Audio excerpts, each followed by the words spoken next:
Hello to all of my wonderful friends there in California and to all of those who are watching this from around the world online and are tuned in. This is the last evening, and I think I'm the last speaker, which I feel honored to be given that privilege. Now, this talk that I've been asked to do tonight follows on from what I did yesterday or last night.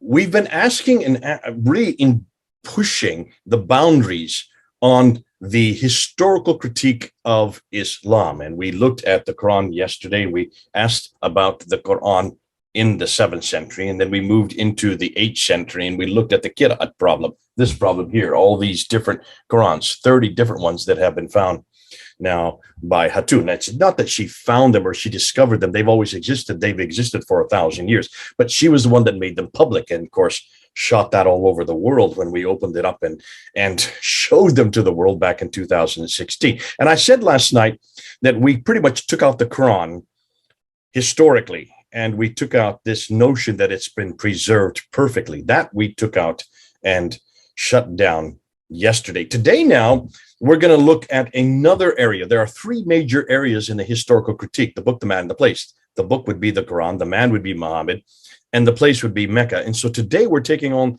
that 3rd column, or that 3rd foundational pillar, the city of Mecca. So without any further ado, let's go ahead and get into the PowerPoint and let's go through it. I'm going to try to do this in 40 minutes. That's all I've been given, but it may take a little longer. So let's open it up and let's get started. Now, I'm calling it Jerusalem to Mecca. You'll see why, because I used to be Petra to Mecca, but actually we're finding out some new material. This is the beauty of this kind of research. You keep on coming up with new material. You keep on coming up with new research, new findings. And as we've always said, the more we scratch, the more we find. The more we find, the more we shine. The more we shine, the more they whine. Oh, how sublime. And I think this is the case with Islam. No one's really scratched this material before. No one's really asked these kind of questions. And so I have all these researchers who have now come on board with me, and they are now starting to dig up all kinds of artifacts and showing that really don't just go to Petra, head on even further back to Jerusalem itself.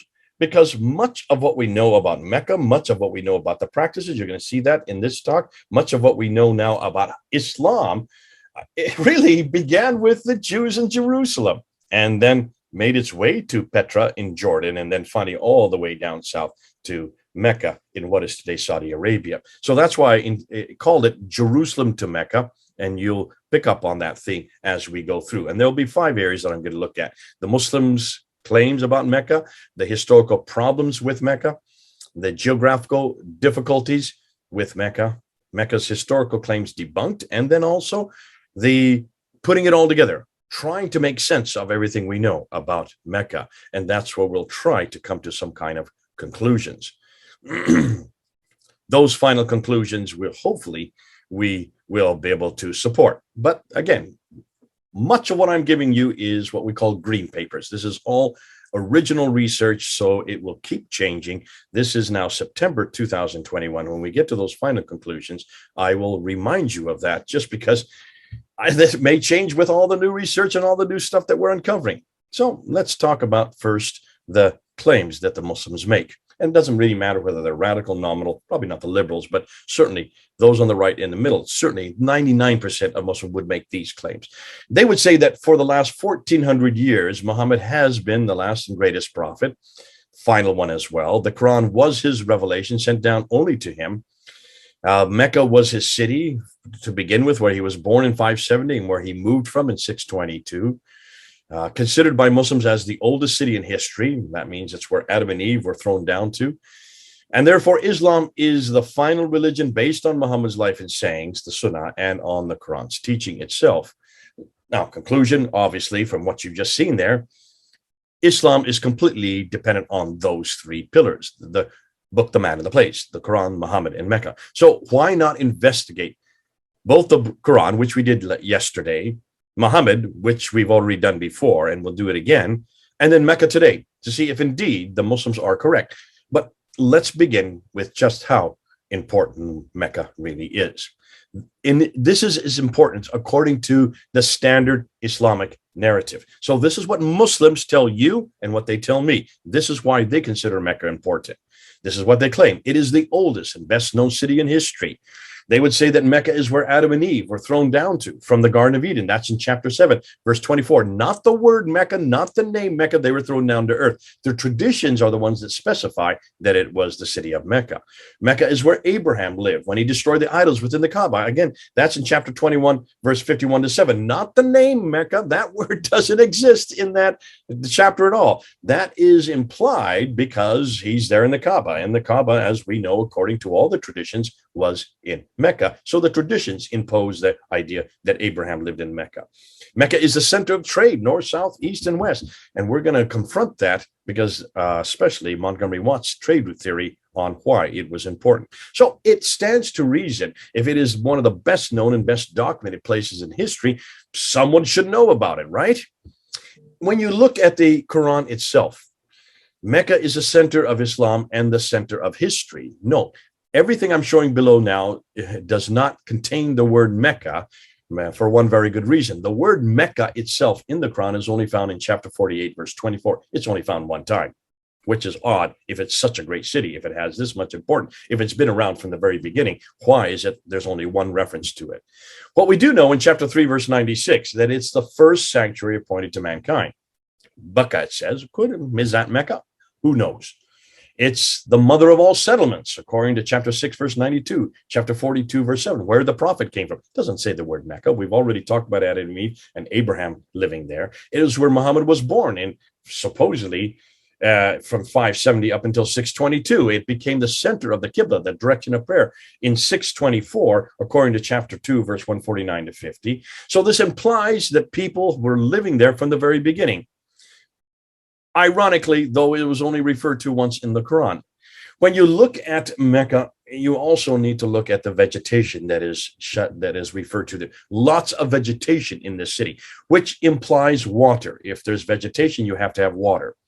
Now, according to the Quran and the traditions, Mecca is referred to as the place of the prophet. As I said, it doesn't say Mecca, it just says where the prophet lived. He lived in a valley, and also there was a parallel valley, according to Ibn Hisham and al-Bukhari. Also, it has a stream. A stream carries water, so there has to be lots of water there in Mecca, according to al-Bukhari. It's outside its ruins is this pillar of salt, referring to the wife of Lot, who turned into a pillar of salt, according to Surah 37. It has fields, according to al-Bukhari, again, needing water. It has trees, according to Sahih al-Tirmidhi. Grass, al-Bukhari says that. He also says it has fruit. Al-Tabari talks about clay and loam.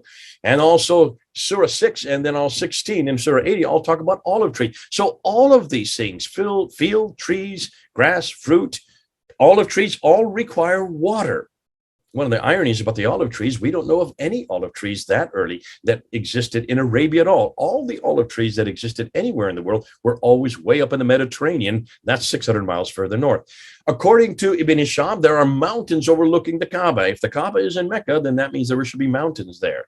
Yet Mecca is not in a valley and has none of these listed above because it is in a desert. So it's just too arid and dry to support any of these things that are underlined there that you see on the screen. Mecca is the burial place of many of the biblical prophets. This was a surprise to me, and this we've just found out in just the last year. Take a look at what they claim according to their traditions. Reuben Wheeler, quoting some traditions, say that when Adam died, he was buried in Mount Abu Qubais, near Mecca, where Eve had to also have been buried. His head is at the site of the Kaaba, and his feet stretched out.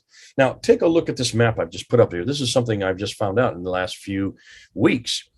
Note where the ancient Abu Qubais is. So there is a Qubais, Mount Qubais there or Qubais, how you want to pronounce it, near Mecca.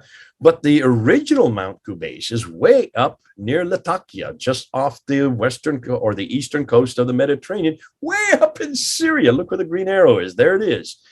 That's in northern Syria. It's almost 1,200 miles north of Mecca. Possibly an example, we're going to get into a lot of these later on, not this talk, about this borrowing from the north. All these names and places and dates. We're going to talk about some of it later on when we look at the 5 stages of the Hajj. But there's that Mountain Qubais. That's the ancient Mountain Qubais, which now the one near Mecca has been renamed after. Seth supposedly was buried where Adam and Eve were buried. Well, they were buried in Mecca. Ishmael was also buried near the Kaaba. His tomb is there, and right next to the Kaaba, right next to the black stone. Noah, of all people, I had no idea he's been reburied next to Adam in Mecca. So here you have Hud, the great-great-grandson of Noah.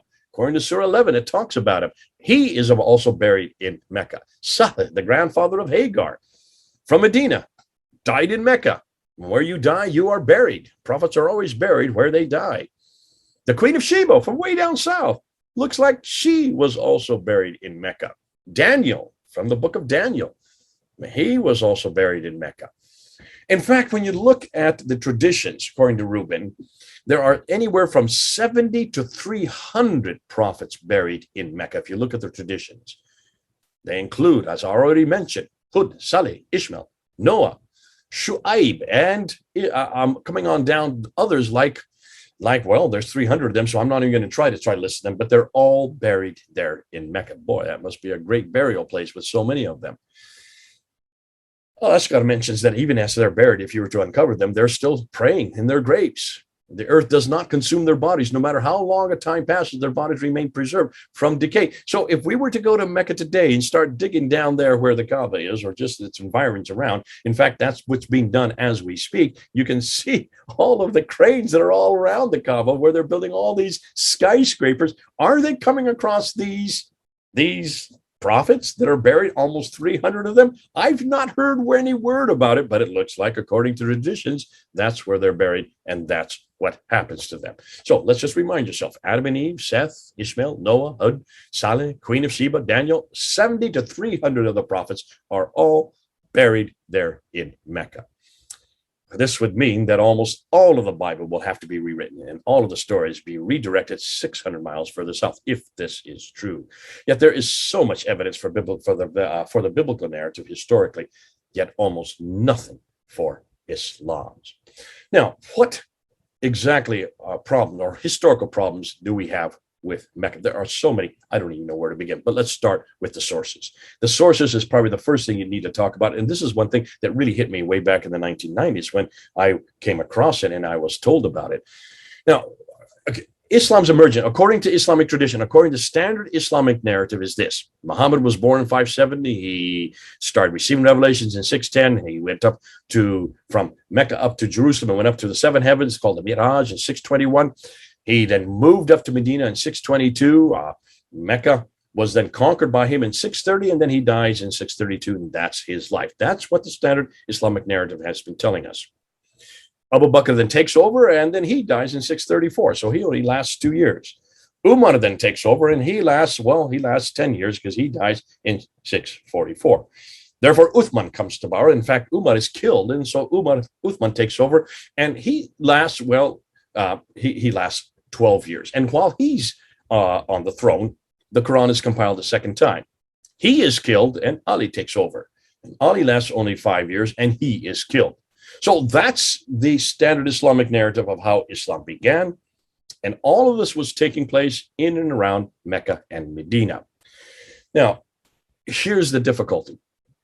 Everything I've just said, all of that comes from where? Well, it comes from the standard Islamic narrative, the Islamic traditions. So when were they written? Hopefully, and I assume that they would have been written at the time that this was all taking place by people who were actually there, eyewitness to the events.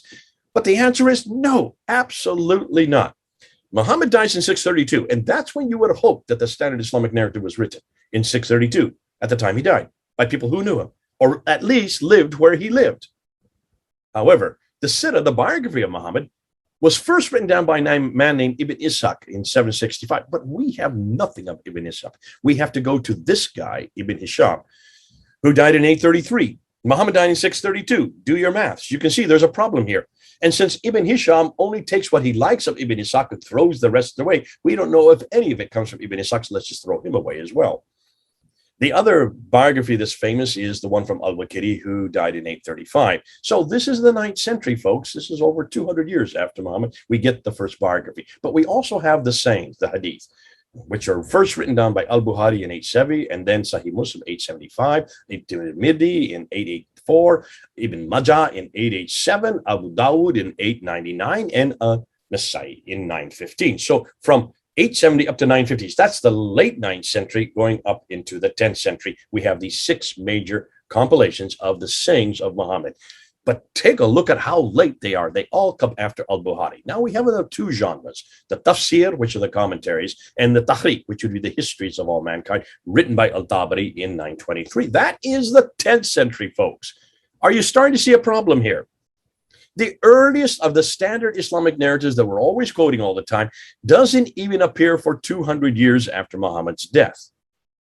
Now, notice, I'm putting Abdul Malik's there because he is the one that actually introduces Islam to us on the coins and on the Dome of the Rock and on the Caliphal protocols. So let's start and put his line there. That's 140 years after him that we even hear about this Muhammad's life and what he said and what he did.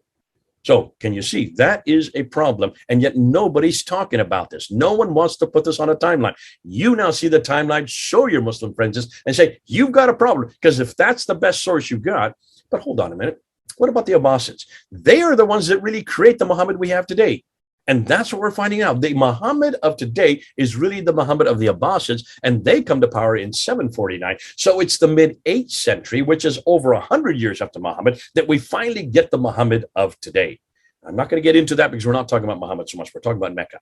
But just to give you that, this is a real problem, folks, because the sources are just too late. Look at a map. Let's just show you what I'm talking about. Remember, Islamic tradition, all the standard Islamic narrative says that everything happens where those two green circles are, Mecca and Medina. That's what they tell us. That's what they tell us. That's the Hijaz, that area. Yet all the writers of the traditions worked in Baghdad, which is 1,800 kilometers to the north. Ibn Hisham, who was the first to write the Sirah, is from Basra, but he wrote in Cairo. He grew up in Cairo. Cairo is 1,600 kilometers away. Basra is 1,800 kilometers away. Al-Bukhari, who writes us, who is the one who gives us the first of what we know as the Hadith, he is from Bukhara. That is in Uzbekistan. That is a good 4,200 kilometers away. That is far away, way off to the east. Then you have Al-Tabari. He is from Tabaristan, which is in Iran today, northern Iran. That's 2,800 kilometers away. None of the traditional writers, the standard Islamic narratives, lived or worked in Mecca or Medina. They were too far to the north of Mecca and came from west and east of Baghdad. Putting it, you need to see that all of these northern areas are where the Abbasids originated from. More than that, let's look at this map here. The problem with the northern hegemony. The Islamic traditions say everything happened here in Mecca, Medina, as I just said. However, all the writers in the traditions worked in Baghdad, which is 1,800 kilometers too far north. All of these northern areas are where the Abbasids originated from. Furthermore, all of the writers of the traditions, as I said earlier, worked in the 9th and 10th century. Look at that timeline at the bottom, and you'll see what I'm talking about. Conclusion, they all wrote their material hundreds of miles too far away. That's the map you see at the top there, and hundreds of years too late. There's the timeline at the bottom. So look at the map and look at the timeline. Look at the map and look at the timeline. Do you see it's too far north and too far distant? Too far north and too far distant. Remind your Muslim friends, everything you're going to tell me about Muhammad, about Mecca, about the Quran is too far north and too far distance. And they make it into a jingo if you want to, because that is the problem with sources. Now, let's ask the same question of Christianity, because do we have the same problem?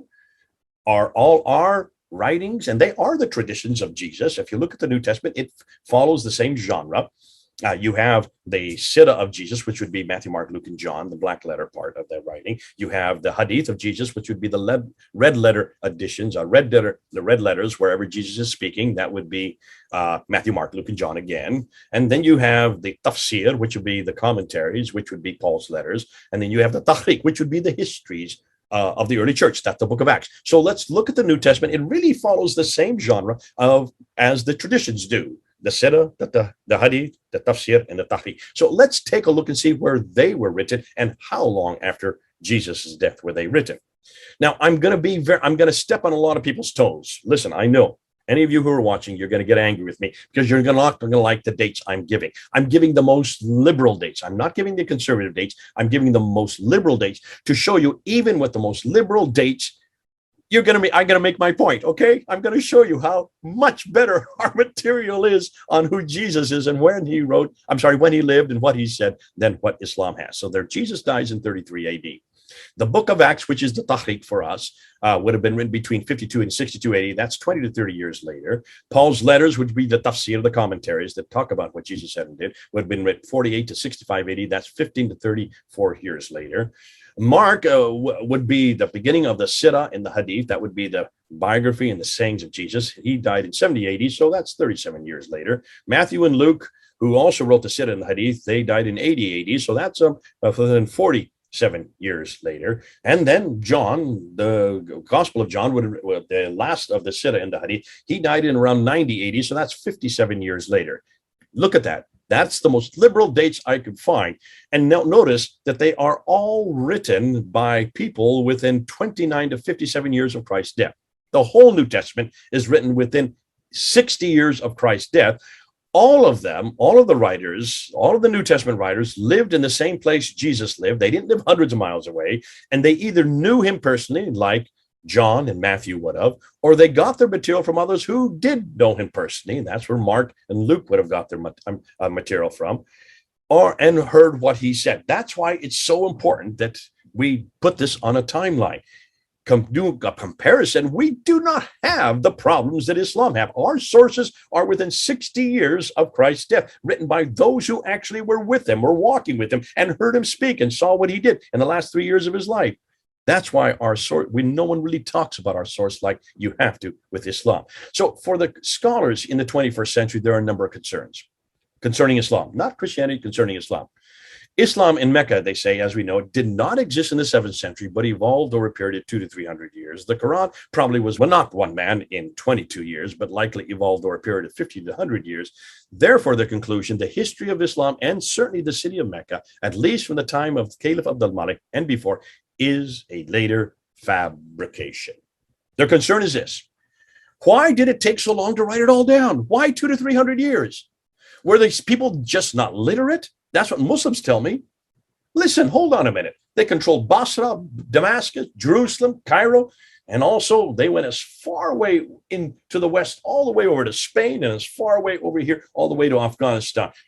Are you telling me nobody in that area from Spain to Afghanistan could read and write? Of course they could. Look at those cities that they controlled. What about the 9th century biographers? Where did they get their material from? You're talking about 200 to 300 years later.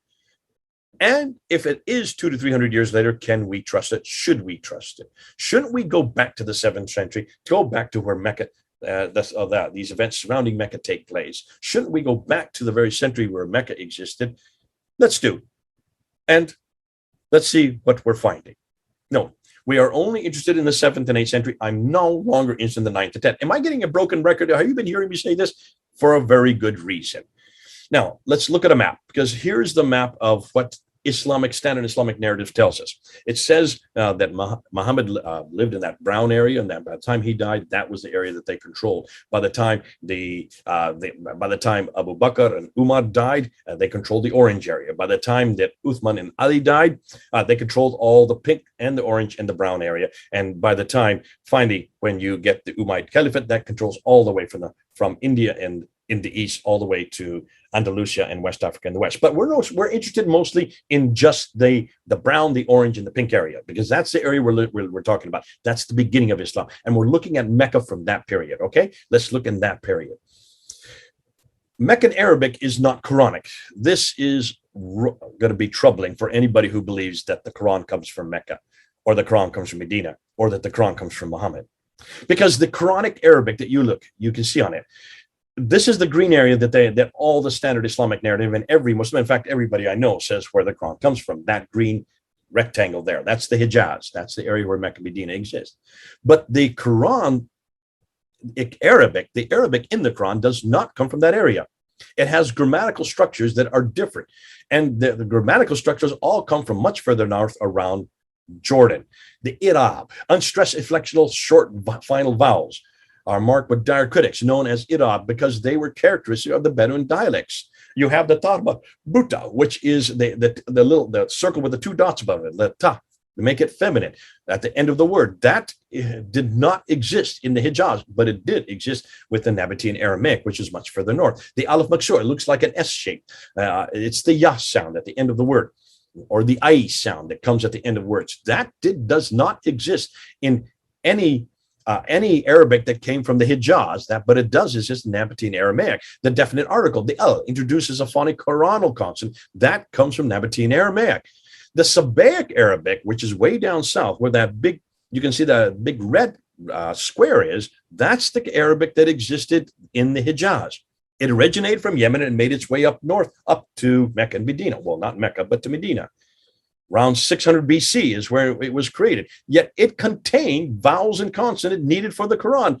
The Quran didn't have vowels and consonants. Look at the earliest manuscript. There are no vowels and consonants on the earliest manuscripts. Conclusion, the Quranic Arabic, Nabatean Aramaic, existed 600 miles further north, while the 7th century Arabic of Mecca in the Hijaz was Sabaic, and it would have accommodated the text of the Quran had it been used, eradicating the Kiddat problems later on. So this would have not have been a problem if they had used Sabaic Arabic from the Hijaz, which would have existed at the place if Muhammad was living in Mecca, if Mecca did exist. As you're going to see, Muslims are going to have a problem persuading me and soon persuading you. Now, what's my remit tonight?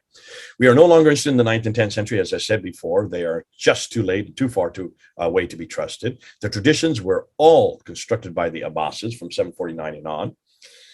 And they definitely had an agenda, including the creation of the city of Mecca and eradicating anything from the Umayyad period that said to the other. So we're only interested in the 7th and 8th century of those artifacts and that which we can find from that period, where it all began, thus where we need to be. Who are the main players we're going to look at? Well, the main players are the people who I'm dependent on. And when you look at the main player, the primary revisionists who have really been attacking Mecca and Muhammad and the Quran are these here. And you notice most of them are either German or they are British. There's only one American amongst them. That's John Wansborough. These are all people from Europe. They're way ahead of us, and they have done an amazing job, and I stand in awe of their work that they have done. I could go and unpack each one of them, but we don't have time. The ones who are now the new revisionists, well, that's the new crop. We're the new ones who are coming out, and you can see who they are. Most of you know who they are. If you've been watching the internet, if you've been following, these are the ones that I work with. These are the ones that I have had most indebted to, and they're all on the team that's working with me, and I'm working with them. So thanks to all of them, and thanks to those who continue to take this work. So this is not me doing this work. I'm mostly the vocal man. I'm the one that's going out and actually making sense of it all and communicate it so you can all understand it. But let's start then with the geographical problems with Mecca.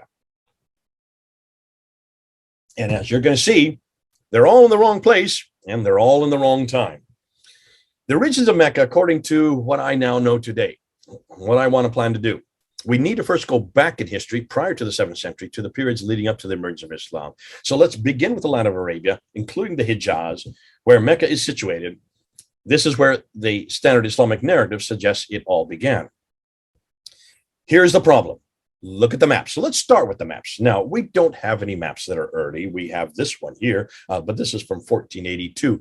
But it's the map that was credited, that credits Ptolemy's references to Arabia. Ptolemy in the 2nd century talked all about Arabia, and he gave all these places. The problem was he never made a map because he didn't really travel there. He just knew all these places from all the work that he had done. So this man, Leonard Holle, put this map together in 1480 to try to describe. But notice what's missing. Ptolemy never talked about a place called Mecca. It's nowhere on the map. Here's another map done in 1541 by Laurent Fries. And again, trying to recreate all of Arabia from Ptolemy's writings. And again, Mecca is missing. Here's another map from 1571 by Sebastian Münster out of Germany, and Mecca's missing again. Oh dear, didn't exist.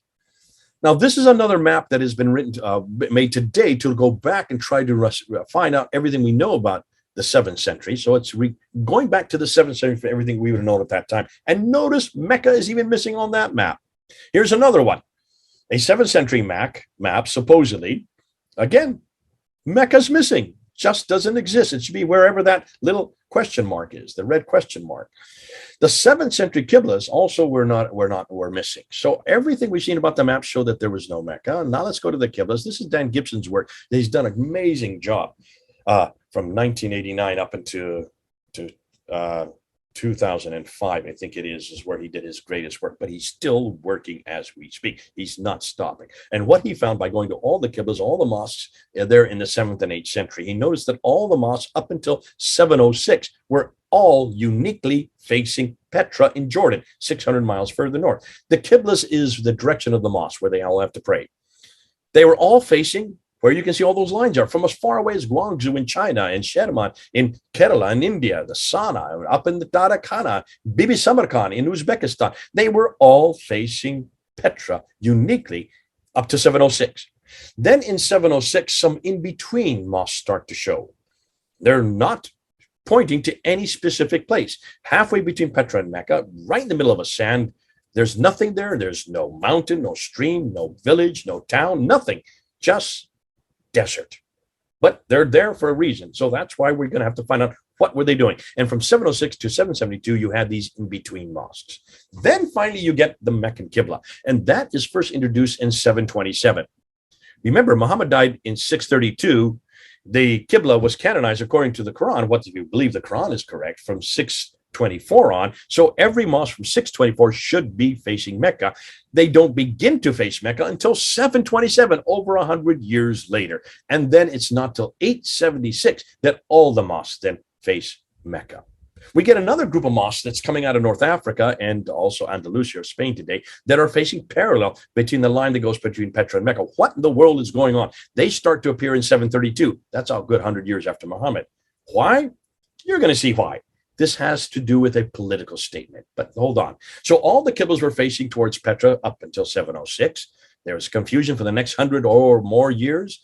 17 were facing Petra, 8 are being between, 10 were facing Mecca, 6 are parallel. And the Qibla was therefore not finalized towards Mecca until 876. That's 250 years just too late.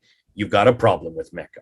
Which are the most accurate Qiblas? Because this is what they've been saying. It's just the people beforehand didn't know how to their direction. That's why they were all off. And that's what David King says. Yet Petra, if you look at the 17 that have been found towards Petra, they're 2.9 degrees of accuracy. The best is the between ones, they're 0.98% of accuracy. Parallels are 3.5 degree of accuracy. In fact, the Meccan Qiblas are by far the worst, 4.78 degrees of accuracy. So you cannot use that argument. The earlier Qiblas were much more accurate than the ones facing Mecca. So that can no longer be used as an argument. What about the land route?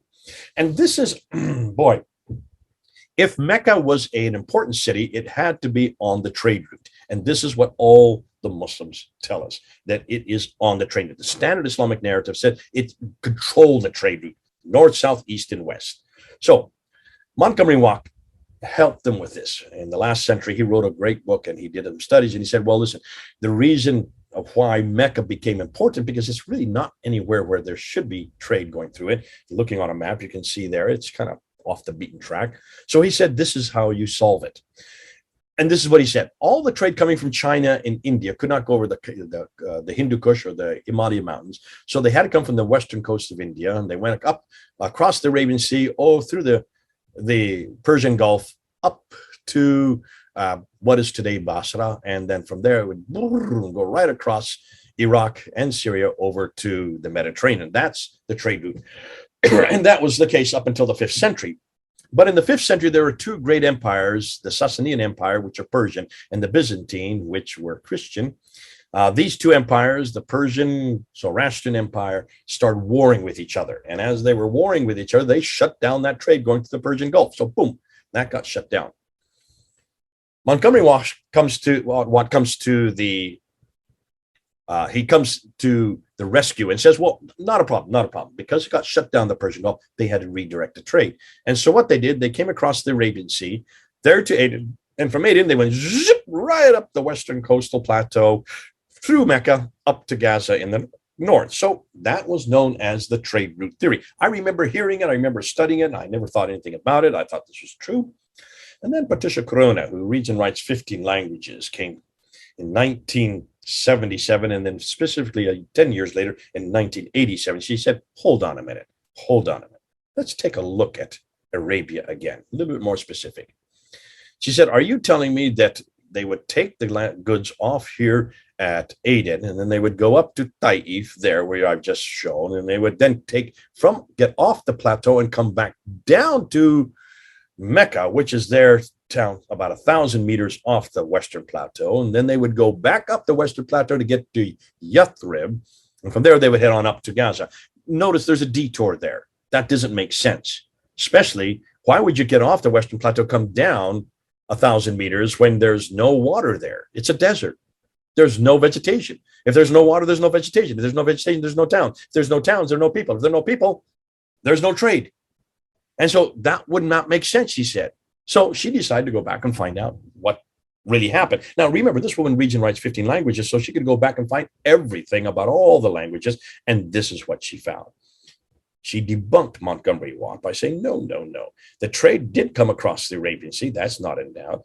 It may have stopped at Aden to get provisions, true, but it didn't go, they didn't transship, take things off, because it would have been too expensive to go across the land.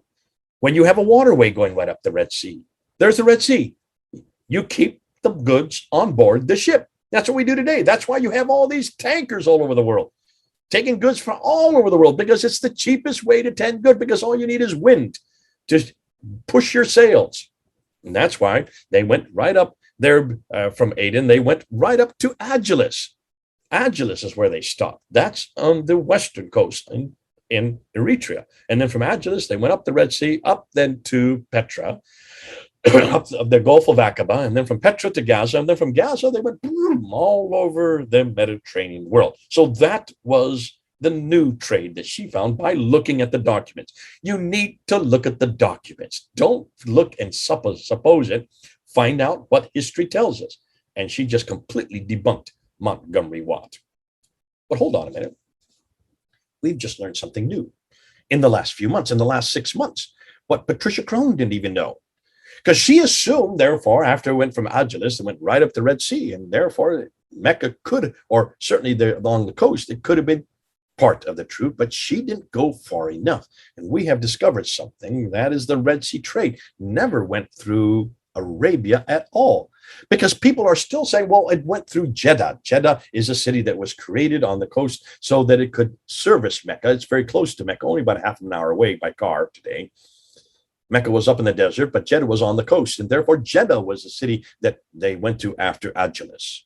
But no one bothered to look at a map. Now, according to the Islamic traditional view, according to the standard Islamic narrative, this is what they say. Yathrib was serviced by Yanbu. Mecca was serviced by Jeddah.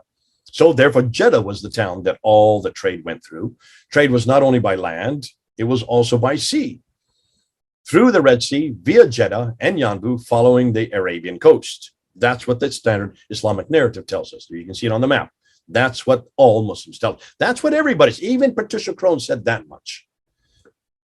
Alexander the Great, in fact, in 328, he also went to Mecca via Jeddah, according to the Islamic traditions. Why? He used Jeddah to get to Mecca. And he sent 3 expeditions to Arabia. The first one was to Bahrain. There you can see it on the map. Didn't get very far. The second one didn't get too much farther, just got as far as the Gulf of Oman. But then the third one went around Arabia. He was trying to find a sea route to get to Egypt so he could attack Egypt from the sea and not by land. Problem was, that did go up the Red Sea, but then it came right back down again because there were no supplies. They couldn't find any supplies for their troops in the Red Sea. They could not go there, possibly because they were going on the wrong coast. No place for supplies on the Arabian desert. Why? Here's why. And this is something brand new that we've just found in the last few months. They were going up the wrong coast of the Red Sea. To understand the problem, you need to use a topographical map to see the waterways of the Red Sea. This has been provided me by a guy named Chiaro Zazzaro in 2013. He came up with this and showed this, and I'm so happy for him. Take a look at this topographical map, looking from space down onto the Red Sea. And you notice that blue channel there. Can you see it there right in the middle? Here, let me put it. I'll put a red line over it. There's the blue channel. The blue is the deep water channel, and that's where all our large ships today, they go right up that channel. They need it because they're so huge. But back in the 7th century and earlier, there was no huge ships like that. They used much smaller ships. So they used these shallower water channels, which are right there. Those are the shallower water channels, so that it's for smaller ships to accommodate them. Those all went up the western coast. They, unlike the East Arabian shore, which was arid, had no water, with no fresh water, and thus few people, the West African shore had plenty of fresh water. Why? Well, and plenty of people. And the reason why is where there's water, there is vegetation. Where there's vegetation, there are people. Where there are people, there are towns. Where there are towns, there are cities. Where there are cities, there is civilization. Where there's civilization, there is history. The East Coast had no history because it had no water, therefore no vegetation, therefore no people, no towns, no places, no history, because there was no civilization. The West Coast had everything, and that's why all the shallower water channels are on the west side of the Red Sea. And we know the names of where the ports were. This is what's interesting. Take a look and see where the ports are. Let me just put this map up here and show you where they are. Well, there were 5 ports, 5 coastal cities on the western coast of the Red Sea. Asab in Eritrea from 246 BC. Agilis, also from Eritrea in 79 today. I'm saying Eritrea today. These are modern days, so you all know where I'm talking about.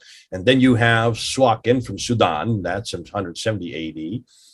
Berenice from what is today Egypt, 275 BC. And then the 5th one would be Safaga there in Egypt, 282. Now notice those, look at the dates, 246 BC, 79 AD, 170 AD, 275 BC, 282 BC. These are when the first recorded records we have of trade in those 5 cities.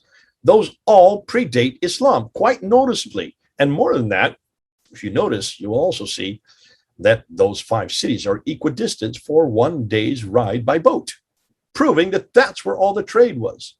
They're all dates predate Islam, 5 days distance on the Red Sea. Only Yanbu on the Arabian coast is known as a port city. What about Jeddah as a port for Mecca? Well, we have no history for either Jeddah or Mecca until the 8th century. Why? Because neither had water nor a large population enough to accommodate early trade. Let's get rid of them. So, without Mecca, what then happens to Islam? Bingo. You put a red X over it. There is no Islam without Mecca on the trade route. Note what has happened since March 13th. A Wikipedia editor changed the wiki article on Jeddah on March 14th because of what we've been telling him. And now they have now taken Jeddah out of the picture on Wikipedia. Let's go to the 5 stages of the Hajj in Mecca, because this is another big problem. When you look at the 5 stages, the Kaaba in Mecca, well, there's also a Kaaba in Petra. Interestingly, there's also a Kaaba in Jerusalem. It's called the Cube. It is, in fact, the Kaaba, the word Kaaba is the word for cube in Arabic, which is the same thing as the Holy of Holies that you find in Jerusalem on Mount Moriah, where the Dome of the Rock is today. Safa and Marwa in Mecca, you have these 2 mountains where Hagar went back and forth to find water. And so people go back and forth 7 times from Safa to Marwa after they go around 7 times around the Kaaba. Interestingly, why 7 times around the Kaaba and why counterclockwise? Because the Jews did that around the Holy of Holies there in Mount Moriah, where the Dome of the Rock is today. So they've just copied what was originally in Jerusalem. They then copied into Petra. Now it's there in Mecca. Same with Safa and Marwa. Safa and Marwa 7 times back and forth. But take a look at those pictures. Those are just rocks. They're only about 15 feet high. That is not a mountain. Those are nothing more than facsimiles of mountain. The real Safa and Marwa are in Petra, but the real Safa and Marwa were way back in Jerusalem. Safa and Marwa. Marwa is the Arabic for Mount Moriah. Mount Moriah is where the temple stood. Mount Temple is where the Holy of Holies was. That is why it is still there today. Well, no, not the Holy of Holies, not the temple anymore. It is now the Dome of the Rock that has been placed there since 691. Across the Kidron Valley is what Mount Scopus. The name that was used in the 2nd century for Mount Scopus was Safa. So Marwa and Safa are Mount Moriah and Mount Scopus there in Jerusalem. They were then brought to Petra, which are mountains, and then they were brought then to as little rocks there in Mecca. The hill of Ararat in Mecca is also found, that same hill is found in Petra. The Jamarats in Mecca, the 3 places where you throw stones at the devil. The Jamarat also existed there in Petra.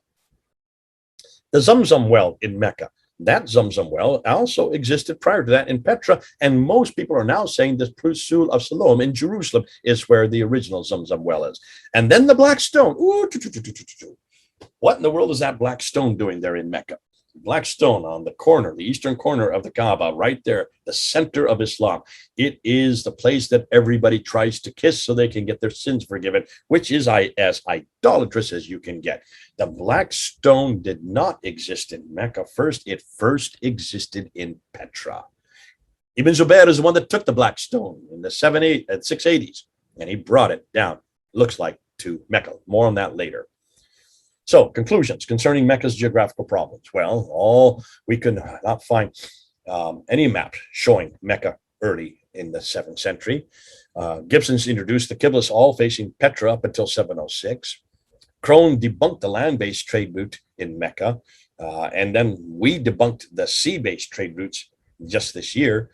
Gibson noted that all 5 stages of the Hajj could be found in Petra, and I would say even earlier than that in Jerusalem. So, though Mecca has existed in Adam and Eve, according to chapter 7, verse 24, there is no evidence of it anywhere until 741. And everything we now find in Mecca, we could previously find in Petra. And now in Jerusalem. That's the new stuff that's just coming on down the pike. You can hear more about that as we go. So let's debunk the claims for Mecca. There are many claims. There are actually 3 main ones.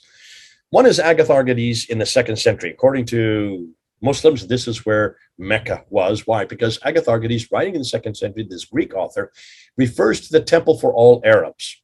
He located the temple 90 kilometers from the Tiran Island, which is at the entrance of the Gulf of Aqaba. There's the Tiran Island, there's the Gulf of Aqaba. So what's 90 kilometers away? Well, 90 kilometers away is Wadi Ainuna. There it is, and it's still there today. That's the location that Agatharchides is talking to. But Wadi Ainuna, hold on, folks, how far is that away from Mecca? Let's take a look. When you look on the map, you'll see that Wadi Ainuna is 960 kilometers from Mecca. That's 600 miles further north. Thus, it could not be the Kaaba in Mecca that Agatharchides is talking about in the 2nd century BC. Well, what about his claim that this was highly revered by all Arabs? Muslims say, see, that must prove that that means Mecca because only all Arabs would go to Mecca. Hold on. What do we mean by the word Arabs? When he was writing in the 2nd century BC, Arabs, including all the Romans who can consider Arabs, are from Arabia. So where was Arabia when Agatharchides was writing, and also all the way up until 125 AD? Arabia was where you see that red rectangular is. That's just really in Jordan and parts of Israel and parts of Syria. That's what it is today. That is called Arabia Petraea. There was nothing outside of that colored area because there was nothing worthy outside of that colored area. Thus, Agatharchides' temple for the Arabs was Wadi Ainuna and not Mecca. Why? Because it's within that rectangle. It would have been right exactly where all the Arabs would have gone to, the Arabs who were living in his day. Now, what about Pliny the Elder's Dabaganagiris in 79 AD? Pliny the Elder was quoting a Mauritanian scholar who wrote about the Arabian Peninsula. One of the places, Juba is his name, and one of the places Juba's description is the reference to Dabanagiris Regio. In 1970, Herman von Wissmann, a geographer, proposed that this was the territory belonging to the Quraysh, as well as Mecca and its environs. But Pliny, citing Juba II, refers to the Arabian coast below Kharax, down the Persian Gulf, around Oman, dropping the name Dabanagiris Regio along the way. Thus, Dabanagiris Regio cannot be Mecca, as it is on the east coast of Arabia and not the western coast. What about Ptolemy's Mecca? This is actually the best one so far that I think that they have come up with, but let's debunk it really quickly. Claudius Ptolemy, writer and geographer from Alexandria in Egypt, who wrote the Guide to a Geography in which he designated many of the cities in Arabia. In 1482, Lionheart Holle drew the map where he thought Ptolemy's cities were located. In the Arabian Peninsula, there's the map where you can see right there. And he gave the coordinates for Makaraba 73 degrees, 20 degrees by 22 degrees, and that's where you place it. There you can see it on the map. This puts it southeast of Yathrib. That's odd because Mecca is placed southwest of Yathrib. So it's too far to the east. Why do people think Makaraba is the reference to Mecca? It's not even the same word. Dan Gibson comes to a solution. Dan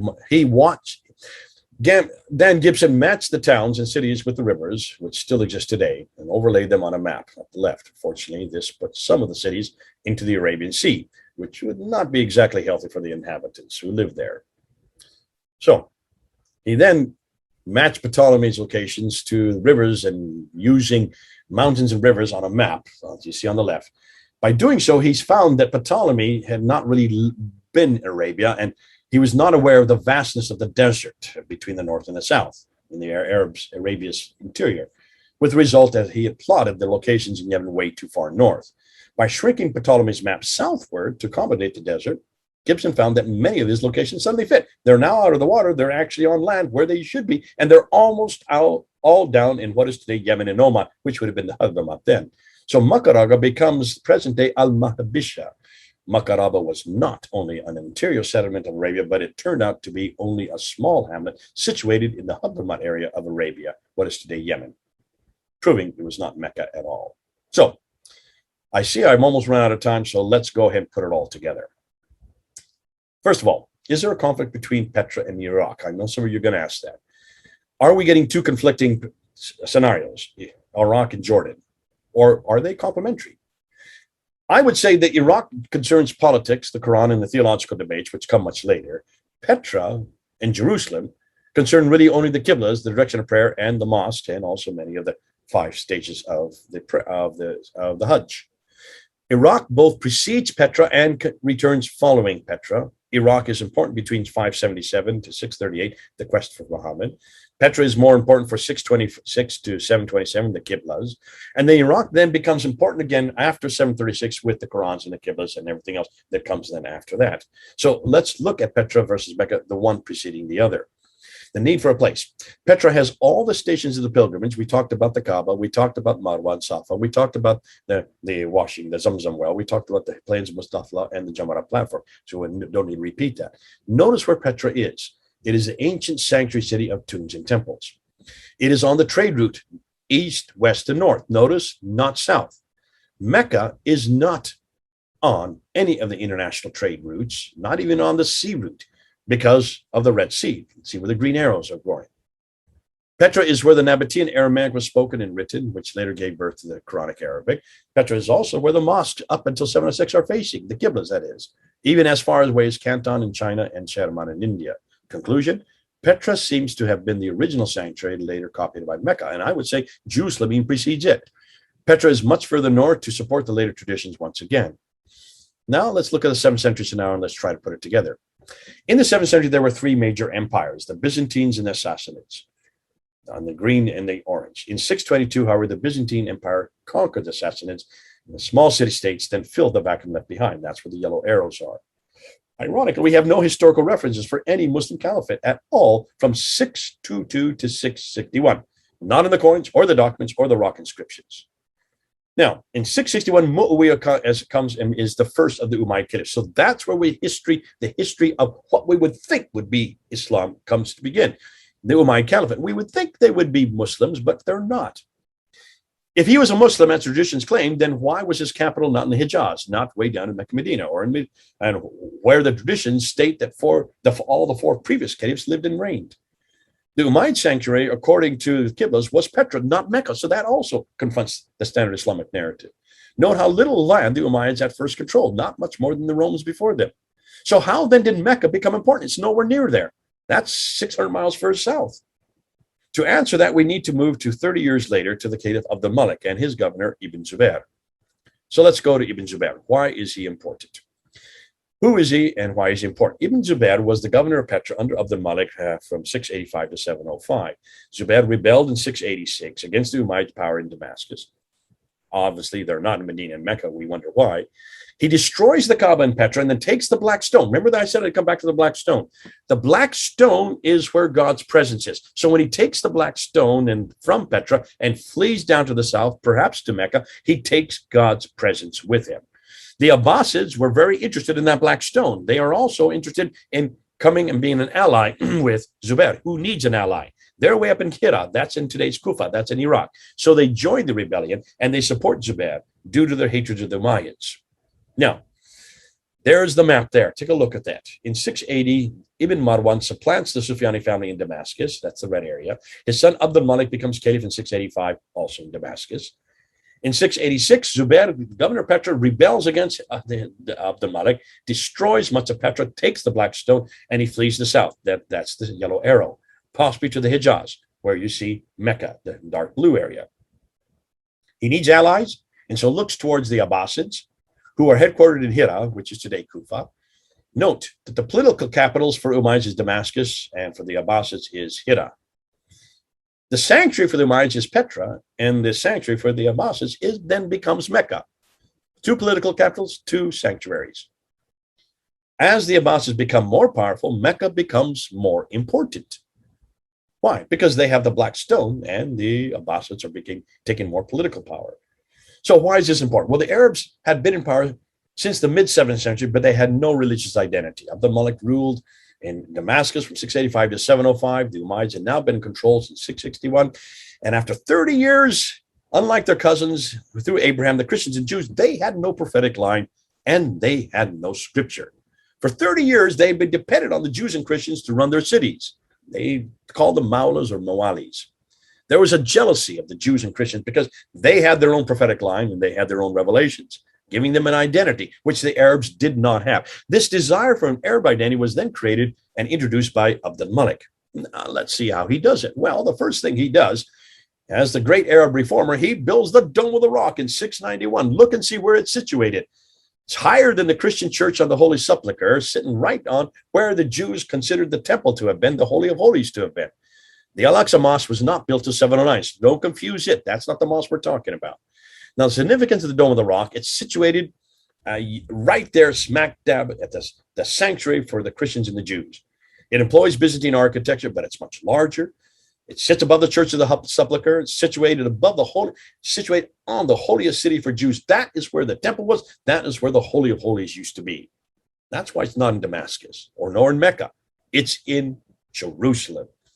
Muslims say that it's because of the Miraj. That's why it was built. No. Look at the inscriptions. They say nothing about the Miraj, nothing about the going up to 7 heavens or getting the 50 prayers down to 5.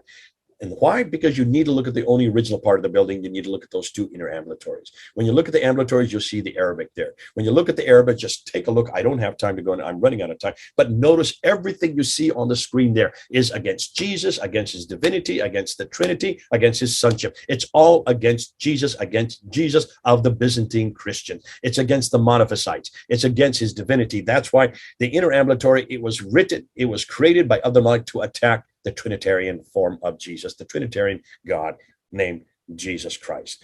The Caliphal Protocols. Yehuda Nevo talks about this in Crossroads to Islam. During the Sufyani period, if you look at the protocols, they do not mention Islam or Muslim or Muhammad or the Quran, which they should be full of, because that should be Islamic, right? Up until 680. Then the Marwanids come to power, and then Abd al-Malik comes in 685, and then he is the first one to change the protocols. It happens overnight in 691. That's the time the Dome of the Rock is built. So the Bismillah and Muhammad are introduced overnight along with the Shahada. Now, what else do we know? Well, Abd al-Malik, the great reformer, he then introduced the coins. The Byzantine coins, there you can see them. Those are normal coins. But then you have the Sufyani dirham, and you notice those coins still have crosses on them. That means they're Christians from 681 up until the 680s. Abd al-Malik then comes in 685, and then in 692 and in 693, he introduces this coin with his image on it, and the Shahada is introduced. At the same time, the Dome of the Rock, he introduces the Shahada on the coins. And then in 696, he introduces attack after attack after attack on the coins against Byzantine Christianity, against the divinity of Jesus, the Trinity, and his sonship.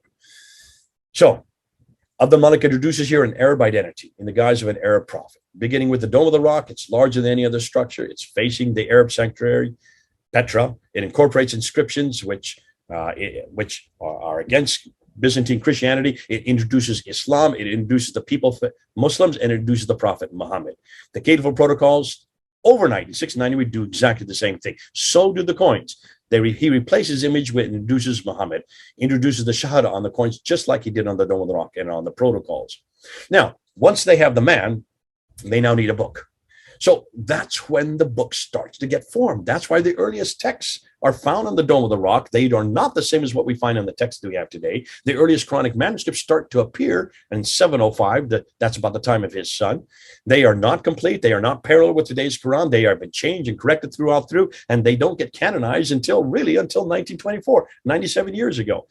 Now, according to Brubaker's material, there are over 4,000 corrections all the way along. And now we have 30 of these kiddas to start to introduce in the 8th century.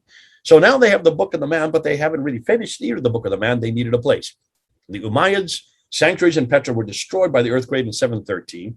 New places needed. Mecca, first noted in 727. Mecca was possibly chosen by the rebel Abdul Zubair, and then he then allies himself with the Abbasids. So the Abbasids and Zubair, with their sanctuary in Mecca, they demand allegiance to the surrounding tribes. Now that they have the Black Stone, they now want to choose Mecca as a place in contradistinction to Petra. And that's why they build the 5 stages of the Hajj. The 5 stages of the Hajj are all paralleling the ones way up in Petra. Now we can see why there are 4 Qiblas. Why 4 Qiblas? Well, the earliest Qiblas were all facing Petra because they were the Umayyad Qiblas. All those facing Mecca are those from the Abbasids. Al-Hajjaj, who rebels in 706, he starts the in-between Qiblas, and he's now in rebelling against the Umayyads. Those in North Africa and the Andalusia, they're also in rebellion, so therefore they're not going to face either Petra or Mecca. They want to see who's going to win out. Either the Umayyads or the Abbasids. There's a tussle going on between these 2 empires, and so politically speaking, they want to make sure that they're hedging their bets, so they wait to see who's going to win. And there, of course, by 749, the Abbasids win. So that's why all the Qiblas start to face Mecca from 749 on. But that is not complete until 822. So here's the scenario. What if? September 2021. By the time the Abbasids are in power in 749, they now have a prophet, they now have a revelation, they now have a sanctuary, Mecca. They still need a history, however, to give authority to their prophet. That's why it takes another 70 years for them to finally write the Sirah, his biography, and another 110 years to write the first of what we know as the Hadith. And then it takes it almost 200 years for them to write the tafsir down. So it takes them all that time. Why? Because it takes a while to get rid of all this other history and replace it with their own narrative. So by the 9th and 10th century, they now have the book, the man, the place, and the story. And a new religion is formed and growing. Yet not within 22 years, as the standard Islamic narrative tells us, but it evolved over 200 to 300 years, folks. Let's go and let's conclude. 5 areas we've investigated. What the claims they make, the historical problems, the geographical problems, the historical claims debunked, and then also Mecca's history put together. Let's look at our final conclusions, and here they are. My remit was really to investigate the history of Mecca in the 7th century. It is obvious that everything Muslims are dependent on for their book, man, and place are based on the standard Islamic narrative, which are 200 to 300 years too late and hundreds of miles too far north. Too late and too far away. These narratives, these Islamic traditions, describe Mecca as a fertile place and the oldest habitation for humans on earth. The standard Islamic narrative tells us that Mecca is the city of Adam and Eve, Seth, Ishmael, Noah, Hud, Saleh, Abraham, and up to 30 to 70 different prophets. They all were buried there. Even the Arabic, which should have been in Mecca, the Sabbaic, is nowhere near it, but derived from Nabatean Aramaic, situated 600 miles further north. It was the revisionists in Europe who were the first to sound the alarm with the standard Islamic narrative, starting in the 9th century. We are now taking it and moving it from there. Geographically speaking, Mecca has huge problems. None of the maps up to 900 AD show Mecca on them. All of the 7th century and some of the 8th century Qiblas were facing Petra, not Mecca. Patricia Crone debunked Watt's land-based trade route theory back in 1987. We shut down the sea-based trade route theory of the Red Sea, proving it was via Africa, not via Arabia at all. The 5 stages of the Hajj in Mecca were all bad copies of those already in Petra. And I would say even earlier in Jerusalem. Every Muslim claim for an early Mecca can be debunked by simply using historical maps. When we look at the 7th and 8th century, we see that Islam grew out of a political conflict between 2 succeeding empires and the need for a strong Arab identity. The Arabs needed a book, a man, and a place in order to have their own identity, all of which attained by creating the Quran, Muhammad, and finally Mecca. So, in conclusion, everything I've just shown you about Mecca, we can pretty well debunk historically. We can be debunked just by looking at the maps, looking at the coins, looking at the inscriptions, and looking at the place, and just looking from down onto Mecca itself. It's in a desert, folks. There's no civilization there for a very good reason. There's no water. There's no water. There's no vegetation. If there's no vegetation, there are no people. If there are no people, there are no towns. If there are no towns, there are no cities. If there's no cities, there's no civilization. If there's no civilization, there's no trade, and there is no history. That's why Mecca just makes no sense. Take it to the Muslims now and see how they answer. And every time they want to start talking about Mecca, just say, oh, hold on. Prove it. but not from the 9th and 10th century anymore. Too distant and too far north from the 7th century. Tell me from the 7th century where this city is. And if you can't find Mecca, you can't find Muhammad. If you can't find Muhammad, you can't find the Quran. Bingo, you've just thrown out all three in one fell swoop. Great to be with you. I'm sure you have lots of questions. This is Jay then. Over and out.